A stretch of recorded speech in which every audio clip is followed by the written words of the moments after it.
Hello friends, welcome to a new lecture today. In this lecture, we are going to learn about the entry of propionyl-CoA into gluconeogenesis. This propionyl-CoA gets converted to dimethyl-malonyl-CoA, and this dimethyl-malonyl-CoA, in the presence of methyl-malonyl-CoA racemase, it forms L-methyl-malonyl-CoA. This L-methyl-malonyl-CoA, in the presence of methyl-malonyl-CoA mutase and vitamin B12, it forms succinyl-CoA. So if you see this propionyl-CoA in the presence of the enzyme propionyl-CoA carboxylase, and this enzyme requires biotin, and here ATP gets converted to ADP. So propionyl-CoA gets converted to dimethyl-malonyl-CoA.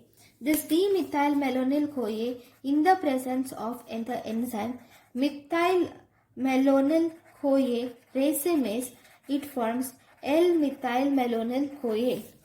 This L-methyl-malonyl-CoA, in the presence of the enzyme methyl-malonyl-CoA mutase, in the presence of vitamin B12, it forms succinyl-CoA. Okay, so this, with the help of succinyl-CoA, it can enter gluconeogenesis. Right? So we will see the other substrates through which gluconeogenesis is entered.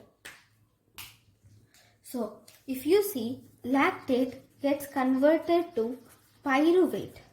This pyruvate forms acetyl-CoA through the link reaction in the presence of the enzyme pyruvate dehydrogenase.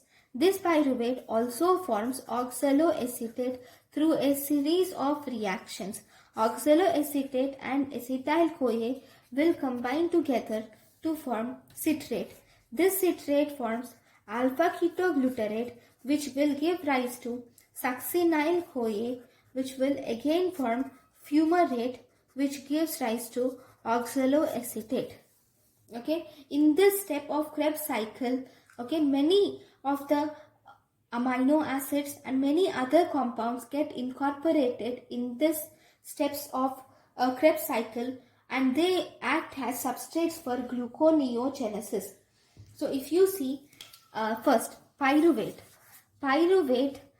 amino acids like glycine, serine and alanine get converted to pyruvate and they enter the Krebs cycle. Some more amino acids like cysteine, tryptophan, threonine and hydroxyproline also enter through the pyruvate. Then acetyl-CoA. Some amino acids like tryptophan, isoleucine and lysine also enter through the acetyl-CoA. Okay, next this acetyl-CoA will give rise to acetoacetyl-CoA.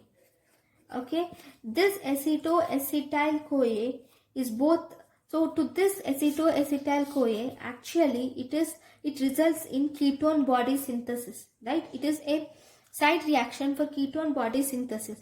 So as a result, ketogenic and glucogenic amino acids will produce this acetyl-CoA like phenylalanine, tyrosine and tryptophan, and also purely ketogenic amino acids like leucine and lysine will also produce this acetyl-CoA. But mind it, acetoacetyl-CoA. But mind it, this acetoacetyl-CoA is not a substrate for gluconeogenesis. Right? It is just for our information. So do not take these as substrate for gluconeogenesis. Then alpha-ketoglutarate. Amino acids like glutamine and glutamate, arginine, histidine and lysine will get converted to alpha-ketoglutarate and they are used in gluconeogenesis.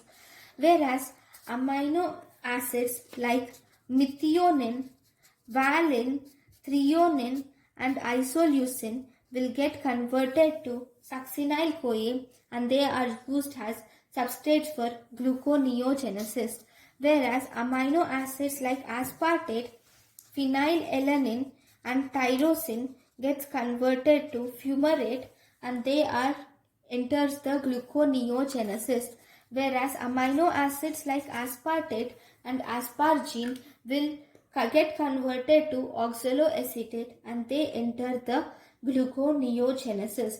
So these are the different amino acids and compounds which enter the gluconeogenesis, will enter the cycle of gluconeogenesis through the intermediates of Krebs cycle. Thank you guys for watching my lecture. Thank you.